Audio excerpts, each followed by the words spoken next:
Hi, very good afternoon to you. It's Jim from maverickstar Observatory. Thought we'd do an Earth Health at a glance, being as it was nearly 2 weeks since we did the last one. So I got the equipment out this morning and took some measurements on, as you know, CO2. And as you can see, the CO2 is almost at an all-time low, recording at 419 parts per million. Before we get on with the rest of it, just a big thank you to a few people that have been helping us out with a bit of support over the last couple of days. So Josie, John and Eureka, you guys know who you are, and you also know who you are on the Patreon. So, an enormous thanks to you guys. You're the ones that keep our observatory going.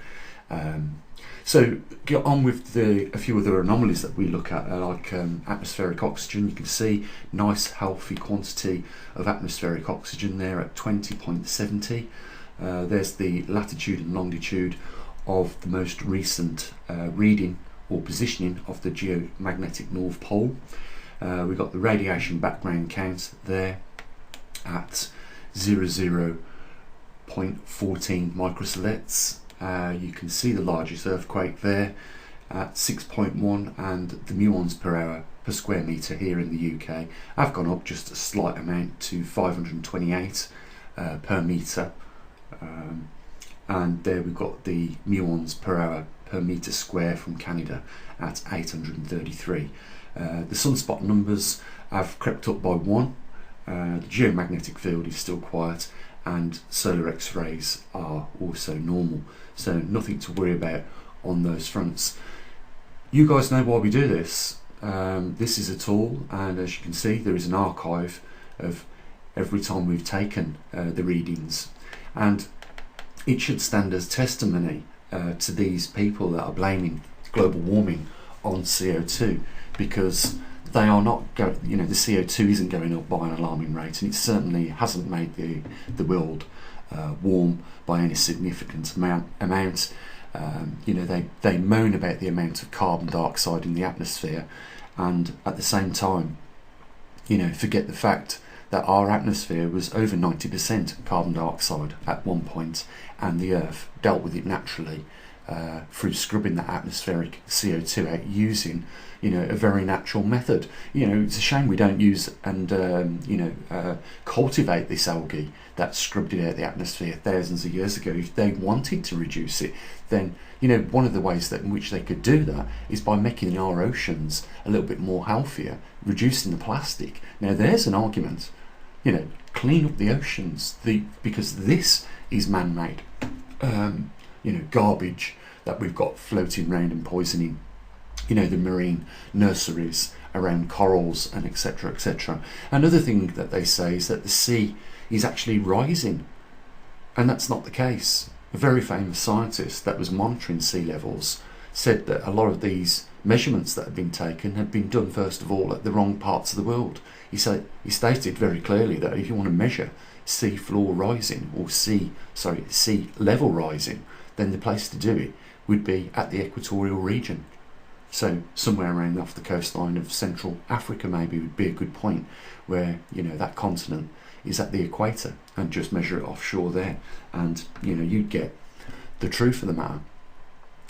At the moment we've got Extinction Rebellion protesting over the next week down in London, and I'm pretty sure that this organisation is funded by the government, the British government.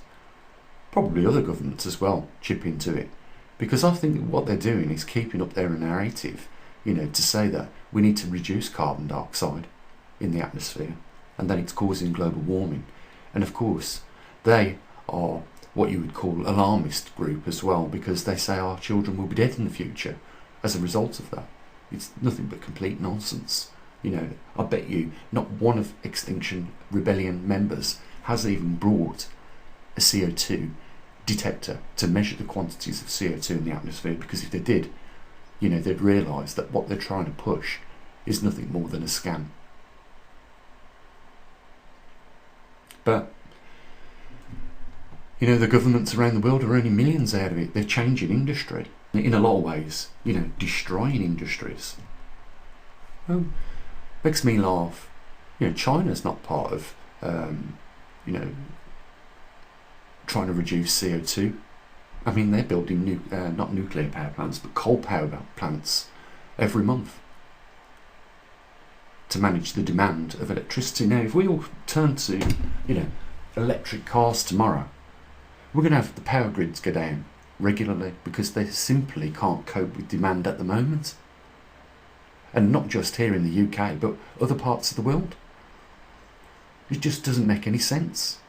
And they're not listening, and they keep on driving the narrative to say that global warming is a big issue. Well, at least you know the truth.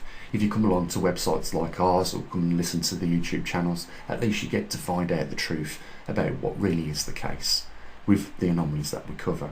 We haven't got a runaway volcanic eruptive platform at the moment. It's very stable. Yes, it did go up by 2 volcanoes erupting from last week or a fortnight ago, but that is average. Sometimes, around about a year ago, when we was talking about this, there was over 30 erupting at one point in time around the world.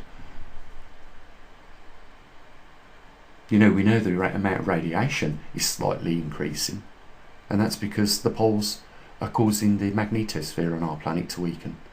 And of course, we have a low solar cycle at the moment, and it isn't very active, and that shrinks the heliosphere, which allows more cosmic radiation in. And we're going to see a lot more of these floods, and we're going to see a lot more of these fires, simply because the climate is shifting as a result of the jet streams changing. And they've been changing for the last 20 years. It's only now that it's becoming, obviously noticeable. It's a shame that people from Extinction Rebellion don't actually look at the real facts and concentrate on the real anomalies that are taking place. Because we could be less than 2 years away from a catastrophic event as a result of the magnetic North Poles. Once the poles go into the weak field lines, I'm predicting that we are going to see hell upon earth with regards to climate. And we could only be less than 2 years away from that. So now is more than ever a time to support an observatory like ours, the maverickstar Observatory. Because we are getting closer now to that 40-degree mark. Guys, I want to thank you for your time listening. I just want to briefly mention that there is a link down there in the description. It'd be great if a few people would step up and support us. We did lose, some of our patrons, sadly, but I do appreciate, that they was with us for some time, and I do understand that circumstances change for us all, don't they?